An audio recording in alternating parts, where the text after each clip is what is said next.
Bonjour à tous et bienvenue au musée de la Grande Guerre. Alors nous sommes désolés, nous aurions dû vous partager cette vidéo en direct, mais bien sûr nous sommes là quand même et on va quand même vous faire cette visite. Et donc c'est avec plaisir que je vous accueille au musée de la Grande Guerre pour cette visite qui s'intitule Destin de femmes. Alors donc je vais vous présenter deux destins principalement de femmes aujourd'hui et en fait ces femmes ont eu un rôle important et méconnu dans la Grande Guerre, notamment autour de l'évolution de la médecine. Alors la première dont je vais vous parler, vous la connaissez, c'est Marie Curie. Marie Curie, c'est une icône du XXe siècle. On la connaît notamment pour ses recherches et ses grandes découvertes dans le domaine scientifique. Donc c'est une Polonaise d'origine qui va faire ses recherches notamment à Paris avec son mari. Et elle va donc recevoir 2 prix Nobel, ce qui est assez exceptionnel, évidemment. Cependant, je suis sûre que vous connaissez moins sur le rôle qu'elle a joué pendant la Grande Guerre. Et ce dont je vais vous expliquer évidemment aujourd'hui. Alors, pour vous expliquer ce destin incroyable, Marie Curie, c'est tout simplement donc celle qui a découvert notamment le polonium et le radium. Lorsque la guerre éclate, le 2 août 1914, lorsque les soldats sont mobilisés, elle va tout de suite réfléchir à ce qu'elle peut faire. Oui, parce que le système à l'époque, pour récupérer les blessés du champ de bataille, c'est de les transporter tout de suite, quelle que soit leur blessure, et à n'importe quel endroit du front. Or, ça peut être un problème, parce que les blessés, parfois, ont des blessures tellement graves que lorsqu'on les transporte, leurs blessures vont s'aggraver, et certains vont même en mourir. Pour Marie Curie, il est important de réussir à poser un diagnostic le plus rapidement possible pour éviter que ça arrive. Et elle va aussi comprendre très vite que contrairement à ce que l'on fait dès le début de la guerre, il faut que ce soit le matériel médical qui aille jusqu'aux soldats et pas l'inverse. Alors sa solution à Marie Curie, ça va être de proposer à l'état-major une invention qu'elle pense très utile dès le début, l'invention d'un Allemand, Wilhelm Röntgen, qui va être donc l'invention la radio, la radiologie. Et elle va proposer les rayons X à l'état-major. Alors, elle est quand même un peu déconsidérée, parce que d'ailleurs, on considère que les femmes n'ont rien à faire sur le champ de bataille ni sur le front, et donc on y croit plus ou moins. Pour les convaincre, Marie Curie va chercher une solution. Elle va notamment se rapprocher de l'Union des femmes de France. L'Union des femmes de France, c'est une société, pour vous expliquer un petit peu, qui a été créée en 1881 et qui est une des composantes de la Croix-Rouge. Et elle va surtout leur demander du financement pour réaliser un prototype. Dans son idée, pour amener la radio au front, il faut équiper une voiture. Elle va donc ajouter une boîte noire à l'arrière de cette voiture et elle va y installer le système de radio. Mais il faut bien l'alimenter. Donc, elle va proposer un système qui relie la radio à une dynamo qui elle-même est reliée au moteur. Et ce prototype va convaincre de l'utilité de la radio au front. Sauf que le 12 août 1914, elle obtient un ordre de mission, mais l'état-major ne lui donnera aucun soutien financier non plus, pour notamment réaliser ce prototype ou d'autres. Donc elle va tout simplement aller du côté des femmes fortunées, donc à l'arrière, qui possèdent des véhicules, et elle va leur emprunter pour, a priori, le temps de la guerre, et les transformer avec ce système comme elle l'a fait dans son prototype. Elle va récupérer comme ça un certain nombre de voitures. Au total, elle en aura 20, elle va créer en fait une flottille. Et elle va réussir donc à créer 200 postes fixes à l'arrière. Et ces petites flottilles de voitures, on va finir par les appeler les petites Curie. Alors elles sont grises, peintes en grise, affublées de la Croix-Rouge évidemment. Et puis elles vont sillonner le front tout au long de la guerre pour rejoindre les blessés.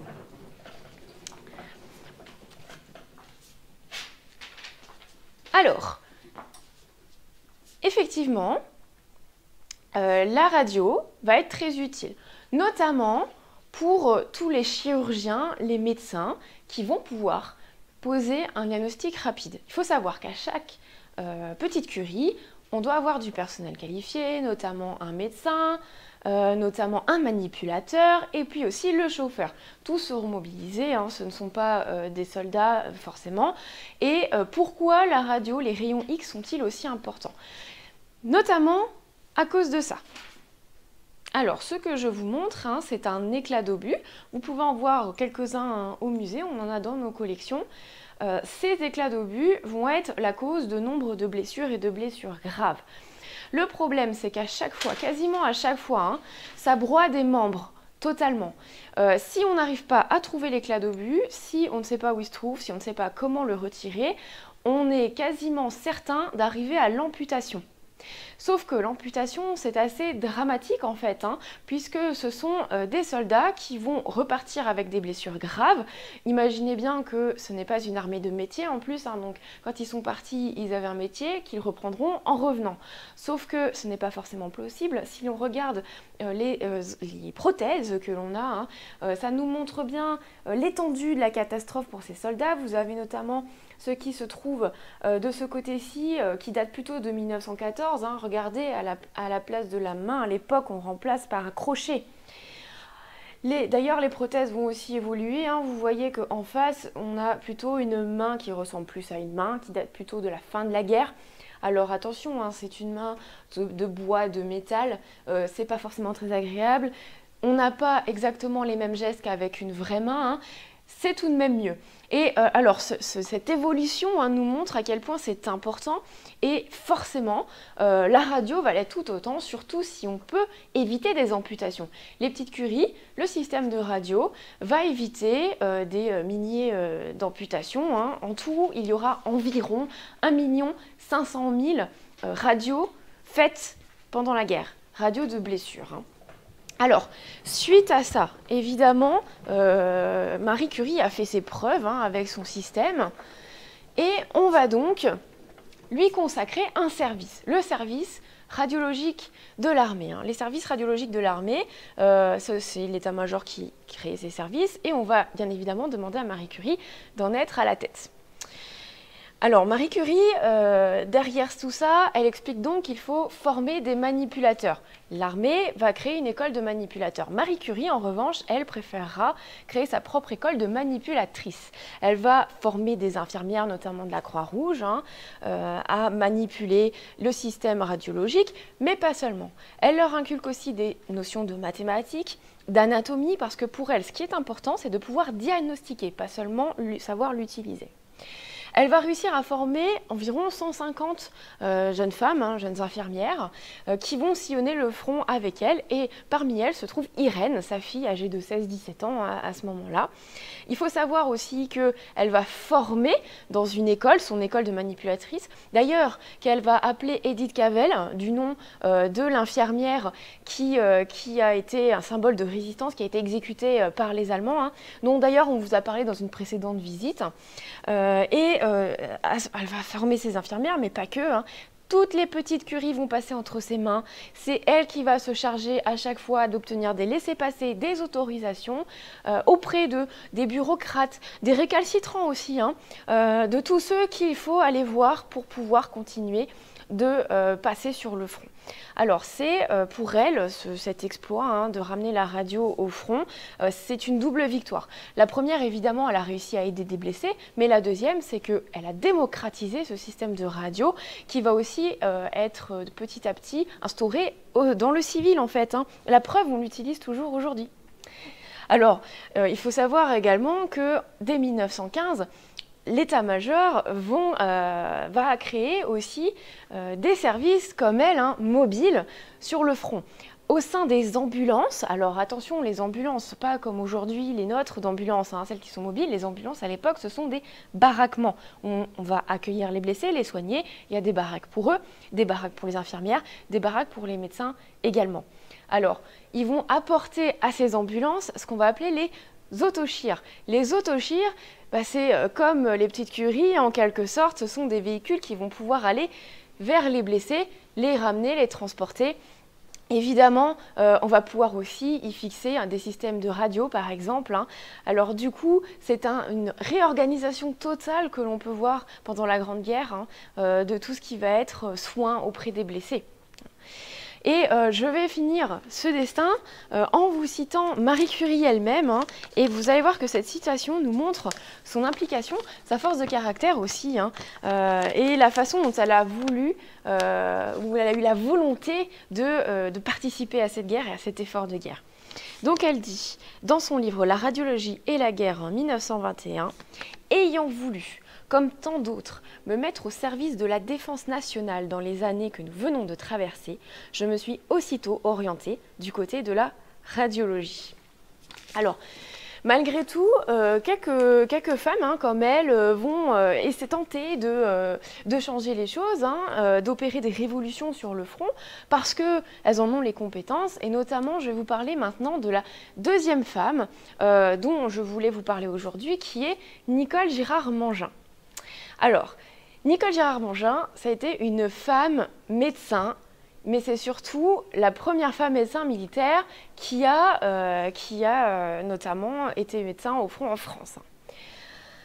Nicole Mangin, elle naît en 1878 à Paris, et il faut savoir qu'elle va être dans les premières femmes à vouloir passer son diplôme de médecin. À ses 18 ans d'ailleurs, hein, quand elle se lance là-dedans, elles sont à peine 100, voilà, c'est très très peu. Hein. Notamment la première femme à être autorisée à passer son diplôme de médecin, c'est Madeleine Brès en 1875. Soit 3 ans avant la naissance de Nicole Mangin, hein, tout simplement. Alors, bon, elle peut faire des études aussi parce que son père est assez progressiste hein, pour l'époque, il l'encourage dans cette démarche. Malgré tout, elle va se marier, arrêter ses études, hein, alors elle se marie avec André Girard, mais ils divorcent en 1903. Suite à ça, elle va prendre son nom également et elle s'appellera Nicole Girard-Mangin. Vous allez très vite comprendre pourquoi je vous raconte ça. Lorsque les soldats, les hommes, sont mobilisés pour partir à la guerre le 2 août 1914, les médecins vont être aussi mobilisés. Seulement, pour être médecin, donc médecin militaire, hein, il faut être un homme. Or, Nicole Girard-Mangin va recevoir son affectation comme tout autre médecin. Donc, comment ça se fait? Vous allez me dire, comment est-ce possible? Comment l'état-major a pu l'affecter quand même? Eh bien, on peut supposer que, effectivement, Nicole Girard-Mangin aurait pu être mobilisée suite à une erreur administrative, puisque sur certaines listes, il n'y avait pas les prénoms, notamment, hein, et aussi, comme elle porte un deuxième nom de famille, Nicole Girard-Mangin, eh bien, on peut penser qu'ils ont confondu Girard avec notamment le prénom Gérard. Voilà. Toujours est-il que Nicole Girard-Mangin va donc se déplacer jusqu'à l'hôpital de réserve sur lequel on l'a affecté, hein, et chaque médecin est donc sous les ordres d'un médecin capitaine, hein, un médecin militaire capitaine. Et celui qui va l'accueillir à Bourbonne-les-Bains ne l'accueille pas forcément très sympathiquement. Hein. Alors, je vais vous lire ce qu'il lui dit très exactement. Il l'accueille en lui disant « Nom d'un chien, j'avais demandé le renfort d'un médecin auxiliaire, pas d'une midinette. » Nicole Girard-Mangin, cependant, c'est quand même quelqu'un avec un assez fort caractère. Elle en a connu d'autres, hein. Elle a divorcé, elle porte 2 noms, elle est femme médecin. Tout ça, pour l'époque, c'est assez particulier, hein. Rien que ça. Et elle va donc lui présenter ses diplômes en lui répondant très simplement « Vous m'envoyez désolée, mais je suis affectée dans votre établissement et je me sens parfaitement apte à remplir les fonctions qui m'incombent. » Alors d'ailleurs, hein, l'état-major va répondre aux médecins militaires que de toute façon, il n'y a pas le choix, elle doit rester, hein, puisqu'il n'y a pas assez de monde. Hein. Il faut savoir on ne va pas la renvoyer malgré tout, mais que les femmes, en général d'ailleurs, elles restent à l'arrière, soit pour remplacer leurs collègues, hein, soit pour former des infirmières. Hein. Là, Nicole Girard-Mangin va pouvoir, dès le début, s'occuper des blessés de guerre. Bon, à partir de fin 1914 et jusqu'en 1916, elle va se retrouver à Verdun. Elle s'est portée volontaire, hein, d'ailleurs. Et alors, arrivée en février 1916, évidemment, la fameuse bataille de Verdun éclate. C'est une bataille qui a marqué les esprits par sa violence, par tous les obus qui ont été envoyés, hein, par le fait que les 3/4 de l'armée française ont tourné là-bas pour cette longue bataille qui a duré de longs mois. Hein. Et alors, lorsque l'on donne l'ordre à Nicole Girard-Mangin d'évacuer comme tout le monde et de laisser les blessés intransportables, elle n'est pas d'accord. Elle va d'ailleurs réquisitionner un véhicule militaire, embarquer les blessés intransportables malgré l'ordre qu'elle a reçu, et elle va, sous les coups de bombes, d'obus qui explosent, etc., elle va réussir à les transporter jusqu'à Clermont en Argonne. Alors il faut s'imaginer qu'elle est accueillie comme une héroïne, parce que personne n'y croyait, et en plus de ça, elle arrive blessée à la tête, Nicole Girard-Mangin. Imaginez que c'est ce genre de faits aussi qui ont montré sa force de caractère et sa volonté. Pourtant, de 1914 à 1916, beaucoup de médecins militaires qui la déconsidèrent également, veulent s'en débarrasser. On va parfois la mettre avec les malades du typhus. Alors c'est une maladie très infectieuse, qui est très contagieuse. Alors souvent les médecins essayent de fuir ces postes-là parce qu'en plus les chambres où on accumule ces blessés sentent fortes. Enfin voilà, c'est des conditions assez particulières. Parfois on ne lui donnera pas ce qu'il faut non plus pour se loger correctement, au même titre que certains médecins. Ce sont des conditions qui pourtant ne la feront jamais se plaindre. Nicole Girard-Mangin a cette force de caractère-là. Et puis, elle impressionne aussi pour son physique notamment, puisqu'elle se déplace avec une tenue qu'on lui a fournie. Alors, on n'avait pas vraiment fait de tenue pour les femmes médecins militaires en France. Et donc, on va lui fournir une tenue des doctoresses britanniques, avec une simple casquette qui ne lui va pas forcément. Vous l'aurez compris qu'il ne va pas non plus beaucoup lui protéger la tête. Et pourtant, encore une fois, sa force de caractère est démontrée. Lorsque le journal L'Image de la guerre va publier sa photo, elle va les remercier en leur disant ceci, et vous allez voir, on reconnaît bien Nicole Girard-Mangin et sa force ici. Il est fort probable que peu d'années, que dis-je, peu de mois après notre victoire, j'aurai un sourire amusé pour mon accoutrement singulier. Je dois à ma casquette d'avoir gardé une coiffure correcte, même en dormant sur des brancards, d'avoir tenu des heures sur un siège étroit sans gêner le conducteur. Je dois à mes larges et multiples poches d'avoir toujours possédé les objets de première nécessité. Un couteau, un gobelet, un peigne, de la ficelle, un briquet, une lampe électrique, du sucre et du chocolat. En fait, elle s'accommode de tout, Nicole Girard-Mangin. Et elle est tout le temps aussi accompagnée de sa chienne Dain. Alors, même si l'état-major ou les médecins militaires la déconsidèrent régulièrement, les soldats, eux, la remercient, en tout cas, notamment lorsqu'ils lui offrent cette chienne, née sur le front, qui grandira sur le front aux côtés de Nicole Girard-Mangin, et qui participe aussi un peu à sa singularité sur le front. Alors, en 1916, l'état-major va quand même lui rendre hommage, la remercier pour ses services. Bon, en même temps, je ne vous cache pas qu'ils arrivent à se débarrasser d'elle en l'envoyant aussi en dehors du front, mais n'empêche qu'elle reçoit une promotion de médecin-major, médecin-capitaine. Et on va lui demander d'officier en tant que directrice de l'école-hôpital Édith Cavell, là où officie aussi Marie Curie.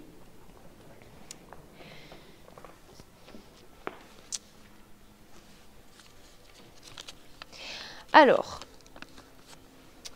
lorsque la guerre se termine, il faut imaginer, dès 1918, Nicole Girard-Mangin va vouloir retourner un petit peu aussi à ses recherches d'avant-guerre.